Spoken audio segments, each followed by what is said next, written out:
Bonjour, nous avons la joie de recevoir ce matin Jacques Terpan pour cette rubrique Je lis donc je suis, ou l'art en beauté, comme vous voudrez. Bonjour Jacques Terpan. Bonjour.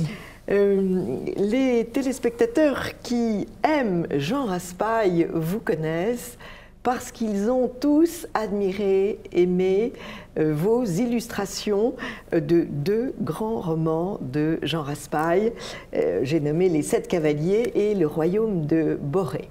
Mais peut-être préalablement, comment êtes-vous venu au dessin et à la bande dessinée? Le dessin, depuis toujours, en fait, on n'a pas de souvenir d'un début. Oui.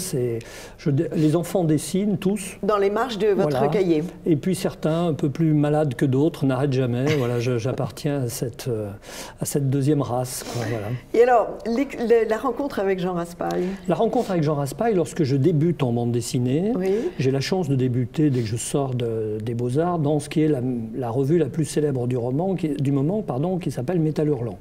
Oui. Et Métal Hurlant est tenu par un homme très cultivé qui s'appelle Jean-Pierre Dionnet, qui est une bible de cinéma, de bande dessinée, de science-fiction, puisque Métal Hurlant c'est plutôt de la science-fiction. Et il critique dans ses colonnes très régulièrement Jean Raspail. Ah oui. Voilà. Et donc là, et il le critique favorablement. Avec admiration. Oui. Jean-Pierre Dionnet descend d'un père qui avait battu à cheval Laurence d'Arabie en son temps. Donc voilà, il aime l'aventure. Oui. Il aime l'aventure. Et donc il critique Jean Raspail. Et donc je découvre dans les colonnes de ce journal où je débute cet écrivain. Je le lis. Et je tire le fil de ce qu'il a écrit. Je crois que j'ai commencé d'ailleurs par Sept Cavaliers que j'ai fini par adapter. Voilà. Absolument magnifique. Et quelques années plus tard, je suis devenu auteur de bande dessinée donc régulièrement, je fais des albums. Et puis je suis un peu prestataire, c'est-à-dire qu'il y a des gens qui écrivent des histoires, qui sont scénaristes, que je dessine. Et ça ne me satisfait absolument plus. Et donc, j'ai 40 ans passés, comme dit Jean Raspail, comme moi, Jacques, vous êtes un auteur tardif. Donc, je me décide à écrire ma propre histoire. Je ne veux pas me jeter dans le vide tout seul avec quelque chose qui sort entièrement de mon imagination, et je décide d'adapter un roman. Et je pense à un roman de Jean Raspail Qui se souvient des hommes, que j'aime beaucoup. Ouais. Je suis d'ailleurs un lointain cousin de José Empereur, qui est à la base de Qui se souvient des hommes, l'ethnologue. Et je relis ce roman et je vois que ce sera très difficile. Là, la Calouf de base parle peu, je rappelle pour vos auditeurs. Il ne parle pas presque pas, puis tout est très blanc. Voilà. Racontez-le. Ça serait assez beau. Redites-nous le cadre. Alors, le cadre, c'est simple, c'est l'histoire des premiers Indiens qui arrivent par le détroit de Bering. Et une petite nation, toute petite, qui est tout le temps poussée par ceux qui arrivent et qui vont se retrouver en terre de feu, dans ce qu'il y a de plus démuni, des glaçons. De plus rude. De plus rude. Ils sont entièrement nus, enduits de graisse de phoque pour survivre. Et ils vont de grève en grève, c'est leur seule vie, jusqu'à ce qu'arrivent dans le détroit qui porte son nom, les caravelles de Magellan, et qui signent la fin de leur monde, en fait. Voilà. Donc c'est toute cette histoire, jusqu'au XXe siècle, que raconte Jean Raspail, d'après un livre, je cite son nom parce que c'est un lointain parent, d'après un livre d'un homme qui a sauvé leur mémoire, qui est José Empereur, qui est un ethnologue. Voilà. Et donc, je me replonge dans ce roman, je vois que ce sera très difficile en bande dessinée. Oui. J'y arriverai peut-être aujourd'hui, qui sait, mais à l'époque, je n'ose pas. Oui. Et je me dis, mais qu'est-ce que j'ai lu d'autre? Et j'ai lu Sept Cavaliers, je le relis, et là, je suis dans de la bande dessinée. En fait, c'est très simple. C'est très simple pour moi, donc je me lance là-dedans et je l'adapte. Et je rencontre Jean Raspail. Et vous aimez les chevaux? J'aime les chevaux, voilà. Comme montre cette planche. Voilà, j'aime les chevaux. Et je rencontre Jean Raspail à ce moment-là, une amitié se fait. Jean Raspail dit souvent, pour rire, à partir de ce moment-là, nous sommes devenus Raspan et Terpaille. et donc voilà, et j'adapterai deux de ses livres. Alors, maintenant, vous avez extrait ce nouveau livre pour lequel vous venez, qui s'appelle Capitaine perdu, qui est en 2 tomes chez Glénat. Oui. Vous avez pris un sujet, vous avez trouvé un personnage dans ce livre que nous avons beaucoup aimé, En canot sur les chemins d'eau du roi. Voilà, racontez-nous ce livre de Jean. J'ai donc fait 2 romans de Jean Raspail. Pour moi, ça faisait 6 albums de bande dessinée. Oui. Donc 6 albums, c'est 6 années pour moi. Donc j'ai vécu avec Jean Raspail pendant 6 ans. Donc effectivement, j'ai lu d'autres livres, relu d'autres livres. Et puis, il y avait ce dernier livre, En canot sur les chemins d'eau du roi, qui est un livre de voyage. Jean Raspail, avait fait ce qu'il appelle son voyage fondateur. En 49. En 49, voilà. Il a 20 et quelques années. Il recrée, alors qu'il se cherche beaucoup, il ne sait pas encore ce qu'il va devenir. Oui, oui. Il recrée en canot, dans les conditions d'époque, le voyage du père Marquette, le découvreur du Mississippi. Donc, il remonte le Saint-Laurent, avec des amis scouts. Trois amis comme lui, voilà, scouts comme lui. Voilà. Ils refont le voyage. Donc je relis avec plaisir ce voyage. Il y a du Québec, du Québec, le Saint-Laurent, les Grands Lacs, le Mississippi, la Nouvelle-Orléans. Oui. Voilà, c'est un périple Excusez important. Du peu, tout de même. Oui, c'est à la rame, hein, avec le portage, comme on le faisait au temps des Iroquois. Oui, bon. oui. Et puis il y a deux ou trois moments fondateurs dans ce livre. Un notamment où Jean arrive dans une île où il y a un panneau à l'entrée, réserve algonquine, no trespassing. Jean Raspail va trépasser, il va aller plus loin. Il suffit de mettre une interdiction devant Jean Raspail pour qu'il l'enfreine. Et il va aller plus loin il n'y a plus rien. Et ça se retrouve dans tous ses livres, en fait. C'est toujours Raspailien, oui. Et aujourd'hui, dans son bureau, derrière lui, il y a un cadre avec la pancarte empruntée à ce moment-là dans cette réserve disparue. Et plus bas, beaucoup plus tard, alors sur le Mississippi, à un moment, il campe dans le fort de Chartres, qui à ce moment-là est une ruine. Le fermier de l'époque les laisse rentrer. Et là, il rêve beaucoup dans ce fort de Chartres, et puis il a emporté un peu de documentation avec lui. Et il se rend compte que là, il s'est passé quelque chose. Là, un capitaine qui s'appelle Saint-Ange. Le traité de Paris, c'est 1760, les bases, la signature, c'est 63. 65, ce capitaine est toujours là, en fait, avec une garnison. Traité de Paris qui a vu la vente, voilà, de soi-disant quelques arpents. La cession, sans vente. Sans vente, en sans plus. Vente, oui, le don gratuit. Oui, voilà, on lâche l'Amérique pour quelques arpents de neige, dira ce visionnaire de Voltaire, alors que c'est grosso modo tout le Canada et un peu plus de 20 États américains. Voilà.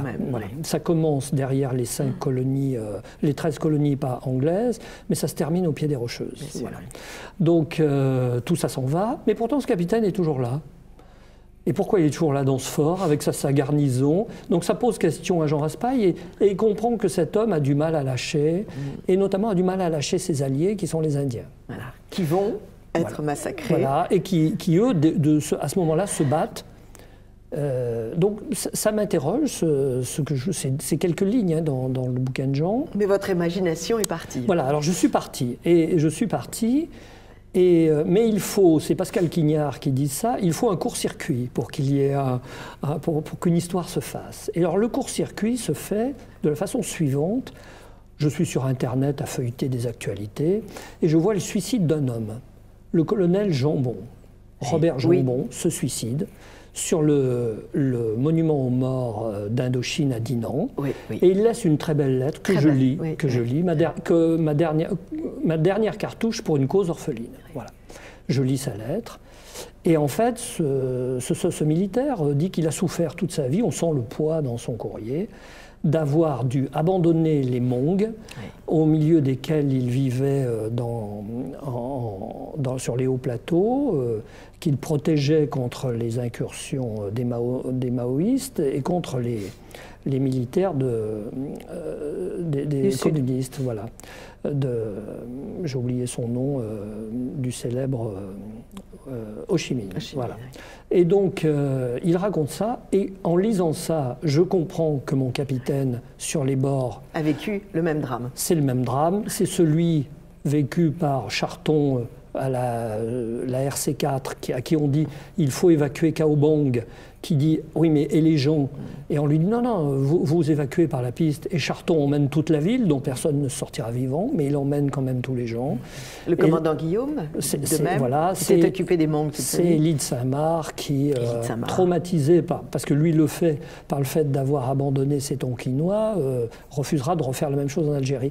Et je comprends que l'ancêtre de tous ces gens est sur les bords du Mississippi, à Fort de Chartres. Voilà, c'est le court-circuit. Alors vous mettez en exergue une très belle citation d'un historien américain, Francis Parkman. « La civilisation espagnole a écrasé l'Indien. La civilisation anglaise l'a méprisée et négligée. La civilisation française l'a étreint et chérie. Voilà. Et c'est vrai que dans votre livre, on sent cette amitié entre les Indiens et ce corps d'armée et ce capitaine perdu. En fait, dans cette période où la France s'en va, il y a deux Amériques qui cohabitent. Une qui est industrieuse et protestante est basée sur un racisme absolu, ce qu'on oublie toujours de dire quand on est américain. C'est-à-dire qu'il n'est pas possible de fréquenter... ces gens qui nous donnent des leçons de morale à longueur d'année. Il n'est pas possible de se mélanger, de fréquenter ces autochtones épouvantables. La France de la même époque est construite sur exactement l'inverse. Mais alors, les historiens américains aujourd'hui nous disent les Français sont très peu nombreux, ce qui est vrai, ils sont 70 000 et il y a 1 million d'anglo-saxons. Hein, donc la démographie dans l'histoire s'était pliée. Hein, même si Voltaire se trompe complètement sur les enjeux, la démographie faisait que le combat était perdu. Mais Champlain, fondateur du Canada, dit aux Hurons, pour que les deux peuples ne fassent qu'un. Donc c'est déjà pas du tout le système anglo-saxon. Marquette, cher à Jean Raspail, lorsqu'il arrive dans l'Illinois et qu'il rencontre les premiers Illinois, leur dit « Nous viendrons, nos garçons épouseront vos filles ». Donc c'est quand même le contraire absolu de l'Amérique que l'on connaît, de l'Amérique anglaise. Et effectivement, je vais ensuite dans les actes paroissiaux, que les jésuites dans leurs églises en rondins faisaient comme s'ils étaient dans le Limousin ou dans la Drôme. Et donc on voit les mêmes choses, les mêmes formules. Et je trouve par exemple l'année 1760, l'année où on perd l'Amérique, où on signe le premier traité de Paris, 1760, le jésuite qui est à Notre-Dame de l'Immaculée Conception de Kaskaskia baptise 20 enfants. Sur 20 enfants, 17 ont une mère indienne pure. Bien sûr. Voilà. Donc un Indien, un Français de l'Amérique, ça ressemble souvent beaucoup à un Indien. Voilà. Et l'autre jour, je faisais une conférence là-dessus sur Capitaine Perdu, et à la fin de la conférence, je lisais une liste de noms. Et il y avait 30 noms, qui étaient des noms Archambault, etc. Et je demande aux gens, à votre avis, qu'est-ce que c'est? Alors ils me disent, je ne sais pas, des soldats de Fort de Chartres. Je dis non, ça c'est je viens de vous lire des listes électorales des Sioux de Pine Ridge dans le Dakota du Sud. Voilà. Donc effectivement, les Français ont joué leur principe qui est l'assimilation, ils se sont appliqués à eux-mêmes, ils sont devenus indiens. À propos pour développer cette idée de cette fusion, une amie me faisait remarquer, nous étions à Honfleur, et il y avait, le long du quai, il y a un bâtiment normand avec du torchis et des poutres. Et elle dit, mais en fait, toutes les maisons de Nouvelle-Orléans sont comme ça. Oui, c'est ça. Et en fait, l'architecture est normande. Voilà, c'est une architecture. Ils ont reproduit leur architecture. Et j'ai retrouvé une scène comparable dans la scène de l'enterrement. Voilà, l'église. Qui est magnifique, et on voit l'église. Voilà, l'église que j'ai restituée, j'ai restitué une église qui a disparu, qui est celle de l'Immaculée Conception de Kaskaskia, mais à Cahokia à côté, où est mort Pontiac, c'est cette église-là. Elle existe toujours. Donc j'ai transporté l'église de Cahokia à Kaskaskia, mais c'est celle-ci. Alors racontez-nous cette scène de l'enterrement, parce que je n'avais pas le livre et donc je ne peux pas savoir. Voilà. Alors en fait, j'ai pris, et c'est très amusant parce qu'on la verra à l'écran. Voilà, j'ai pris j'ai voulu symboliser un peu ces jeunes indiennes qui aimaient épouser des Français. Alors en fait, au départ... Et qui savaient danser le menuet. Oui, elles s'adaptaient très bien. Alors en fait, au départ, les Français, c'était pas tellement le goût des Indiennes, physiquement. Hein. Ah oui? Oui, la barbe les gênait beaucoup. Donc les Français se sont mis à se raser de près, parce que chez les Indiens, c'est un signe de saleté. Alors d'abord, ils ont peu de poils, et puis en plus, les garder, c'est très vulgaire. Donc au début, c'est un frein. C'est un frein. C'était bon, mais les pères voyaient d'un assez bon œil ces gens qui avaient une technologie un peu performante, quand même des moyens. Et les Anglaises, les Indiennes se sont mis à voir très favorablement aussi ces Français, qui étaient des hommes du XVIIIe siècle, il faut bien y penser.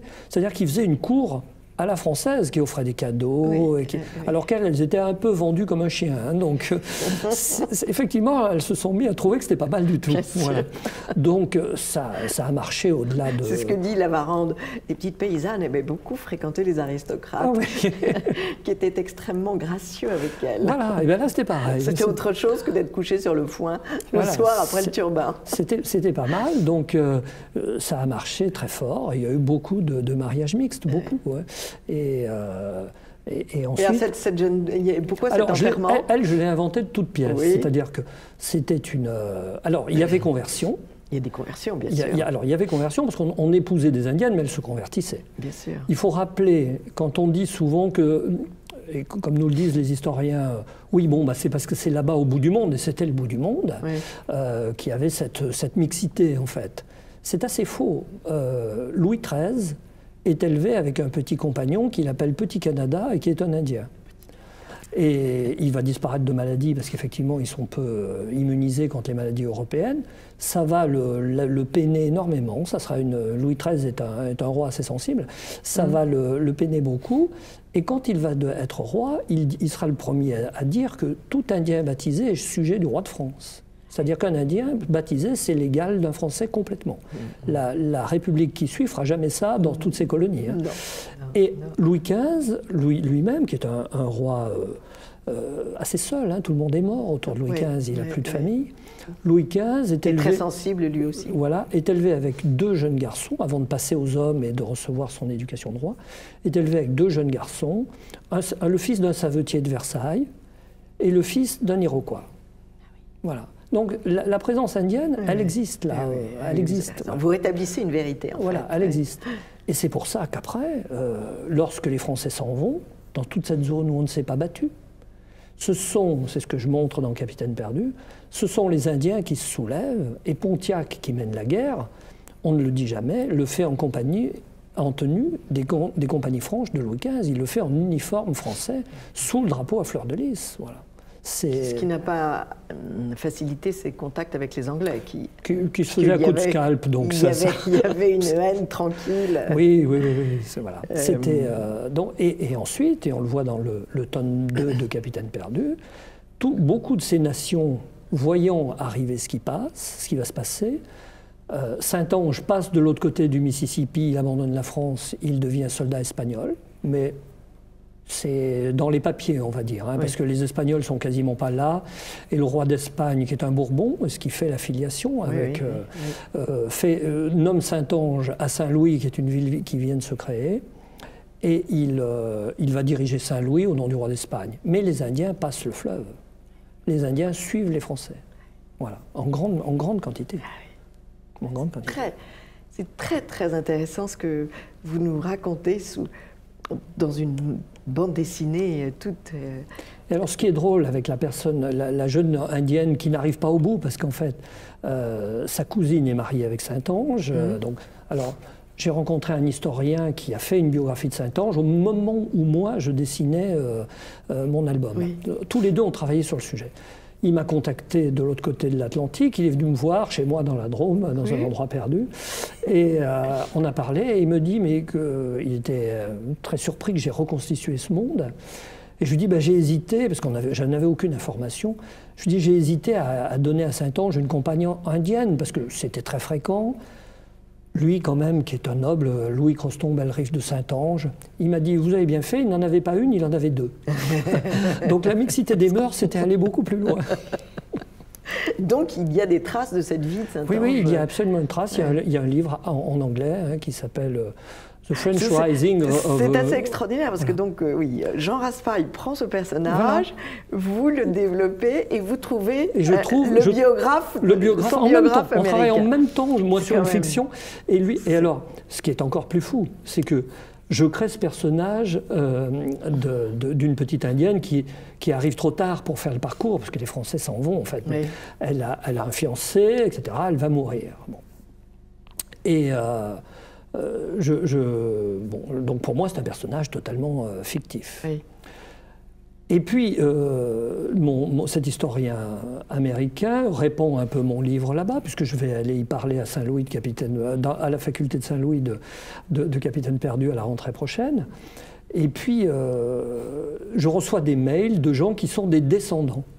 Et il y a une universitaire qui m'écrit et qui me dit « Moi, je descends de la famille Beauvais qui est dans votre livre. » Et ça me paraissait tout à fait plausible, parce que les Beauvais sont une grande famille possédante, donc rien là-dedans me surprend.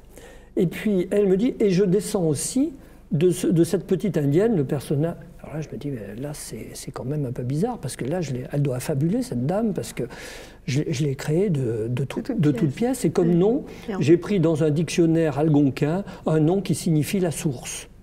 Voilà, donc pour faire un nom féminin, quoi, c'était tout. Et je dis ça à Karl Ekberg, le biographe de Saint-Louis. Je dis, elle doit se tromper, cette dame, j'ose pas dire, elle doit affabuler. Et il m'envoie des actes paroissiaux où le nom en question existe. Et donc j'ai inventé un personnage fictif qui existait. Voilà. Ça prouve l'exactitude de votre imagination. Voilà.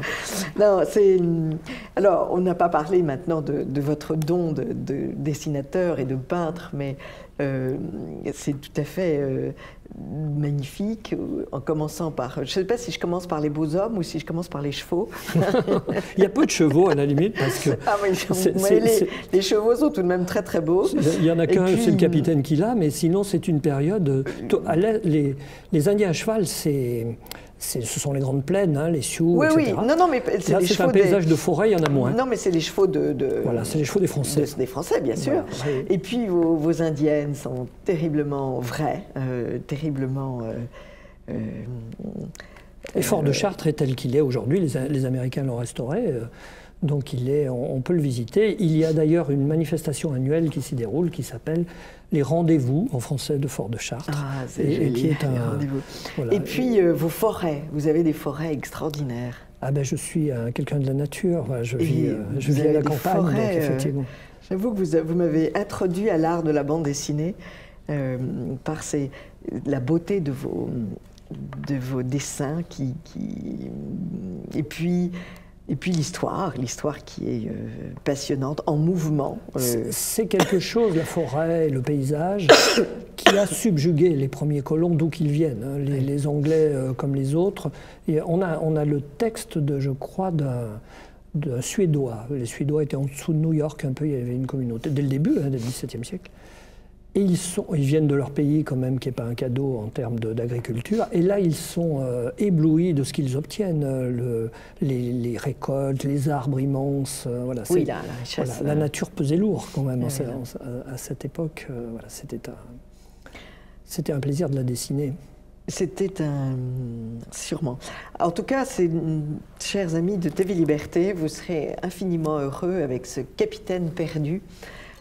Qui en effet préfigure tous ces officiers voilà, qui seront obligés d'abandonner c'est l'ancêtre de leur poste. De beaucoup d'officiers perchés sur des pitons en Indochine ou ailleurs. Voilà. Lui, il est au bord du fleuve.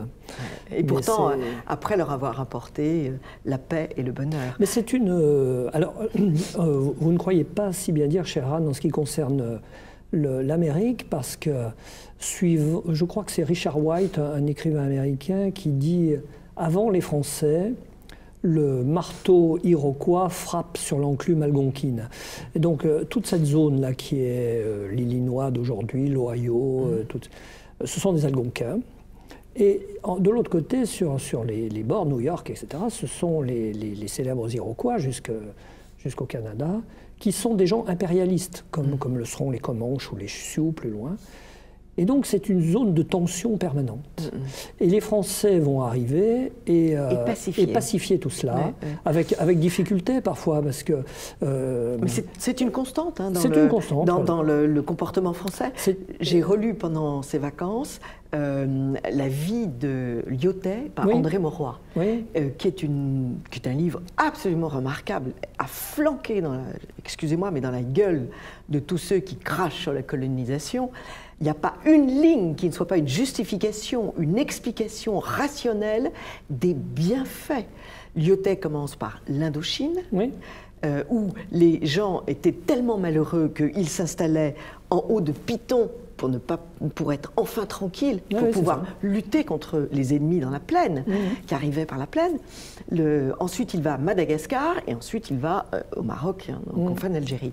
Et on voit là qu'il apporte le bonheur et la paix à ces populations, qu'il construit des villes, qu'il construit des routes. C'est ce qui s'est passé vraiment dans ce que cet historien américain appelle le middle ground, c'est ce qui va du Mississippi jusqu'au bord des colonies anglaises. Puisqu'effectivement, si les Indiens se battent au nom de la France, c'est parce qu'ils veulent vraisemblablement conserver une situation qui aura été un siècle de bonheur, même si c'est parfois difficile. Il y a des choses amusantes, parce que la guerre est quand même leur sport préféré. Donc parfois, ils vont trouver les Français qui leur disent « C'est bien hein, maintenant cette paix, mais alors, pour faire la guerre, vous avez vu le chemin qu'il faut se taper ?» Alors, voilà. Capitaine perdu, édition Glénat, Jacques Terpan, vous serez infiniment heureux, chers amis de TV Liberté. Je voulais profiter de votre présence pour évoquer le moniteur de Port-au-Nain. Je pense que vous êtes Patagon. Je suis Patagon et vice-consul. Alors, vice-consul. Alors, ce moniteur, c'est le bulletin de liaison des amitiés patagones. Est-ce que vous pouvez nous dire ce que sont les amitiés patagones? Alors, c'est le bulletin de liaison, c'est un journal. Magnifique. Magnifique. Beaucoup de photos. Une revue, pour être plus honnête, parce que c'est quand même lourd et charpenté. Et c'est le lien entre tous les Patagons qui sont sujets du roi Aurélie-Antoine Ier, dont Jean Raspail a fait un formidable livre qui est « Moi, Aurélie-Antoine Ier, roi de Patagonie ». Et Jean Raspail en est le consul général. Nous venons de perdre... Je trouve qu'on en a assez peu parlé d'ailleurs. On l'a assez peu salué, notre vice-consul en Irlande, qui était Michel Déon. Bien sûr. Oui, oui. Et il y a des vice-consuls comme ça qui tiennent le poste, comme les anciens capitaines, qui tiennent le poste un peu partout dans le monde. Et alors, ce sont des nouvelles. Ils échangent leurs nouvelles. Voilà. Ceux qui ont la chance d'aller en Patagonie envoient des photos pour montrer leur passage en Patagonie. Mais là, moi, ce qui me séduit le plus, je vous avoue, ce sont les lettres de candidature envoyées au consulat général, donc au consul, donc à Jean Raspail. Et ce sont des lettres anonymes, par discrétion, et ce sont des lettres d'une intelligence et d'une drôlerie qui est absolument inouïe, parce que bon, il faut tout de même dire que c'est un... Est-ce que c'est un jeu? C'est un jeu, voilà. C'est à chemin entre à mi-chemin entre un canular et quelque chose de très sérieux, quoi, en fait. Voilà ce qu'écrit Jean Raspail. La Patagonie, c'est ailleurs, c'est autre chose. C'est un coin d'âme caché, un coin de cœur inexprimé. Ce peut être un rêve, un regret, un pied de nez. Ce peut être un refuge secret, une seconde patrie pour les mauvais jours, un sourire, une insolence, un jeu aussi, un refus de conformité.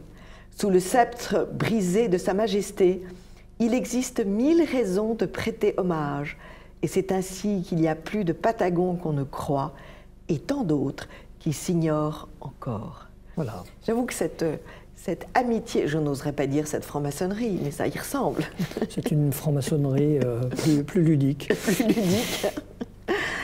Et moins militante. Oui. Bien que le roi fût franc-maçon, parce que c'est un homme du 19e, donc il l'était comme beaucoup de petits notables. C'est un clerc du Périgord. Et puis ensuite, il a abandonné ça pour prendre le sceptre, ce qui est quand même un autre destin. Et donc ce jeu qui consiste à avoir une seconde nationalité, après tout le monde a en ce moment une double nationalité. Hein. C'est la norme. Il y a les franco-algériens et il y a les franco-patagons. Voilà, nous sommes franco-patagons.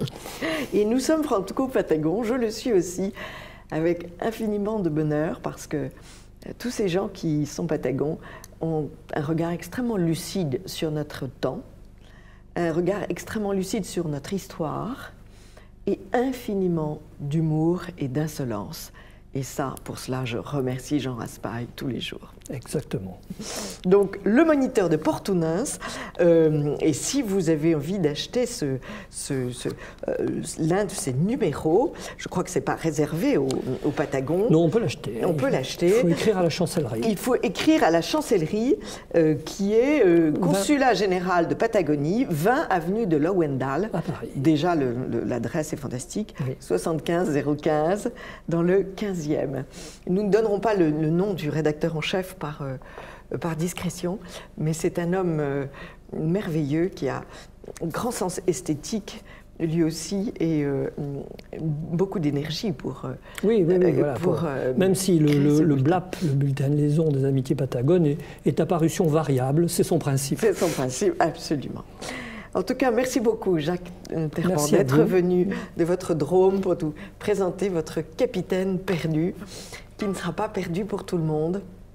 Et alors, à très vite pour... Vous avez déjà vous avez un autre livre. Oui, j'ai un autre livre qui sort, ce coup-ci avec un scénariste, ce qui ne m'est pas arrivé depuis 8 titres au moins, qui s'appelle Le Chien de Dieu, et qui est une fiction sur les derniers moments de l'écrivain Céline. Voilà. Ça va être fantastique. Vous reviendrez? Je reviendrai. Merci beaucoup. Merci à vous. Merci, amis de TV Liberté. À très vite pour une autre émission de Perles de Culture.